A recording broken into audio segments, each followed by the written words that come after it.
As the country continues to reel from the terrible tragedy out of Humboldt, Saskatchewan, our sorrow centers, of course, around the victims and their families.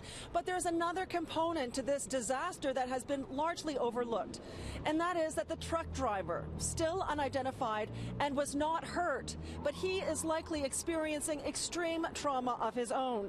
I spoke to American author Darren Strauss today. He accidentally killed a cyclist with his car back in 1988. He tells me he still has the emotional scars of the crash to this day, 30 years later. I don't really believe in closure. I think that these things never go away. You can deal with it, but you can't close the book on anything like this. I don't want to say that you can never get over it, because I don't know. I think no matter what happens, you have to try to live your life. You know, I went gray at 25, and I had stomach issues, and so I think it really sort of ate me alive. Authorities in Saskatchewan are still investigating the cause of Friday's crash, and it may be months before we have any answers. We do know a tractor-trailer was traveling west, and the hockey team's bus was traveling north. The truck had a stop sign. The team's bus would have had the right of way. It's not clear if the truck stopped or not, and no one has been blamed for the collision. But whether it was driver error or not, it would not diminish the trauma. I can only imagine what he's going through, having 10 lives on your conscience, and the families and all their suffering. It just must be awful. There have been many messages of support for the truck driver posted on Facebook and Reddit.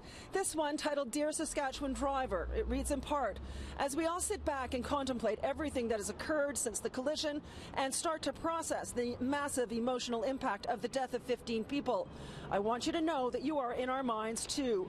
Please know that some of us are thinking of you as well. From the heart, a fellow Canadian."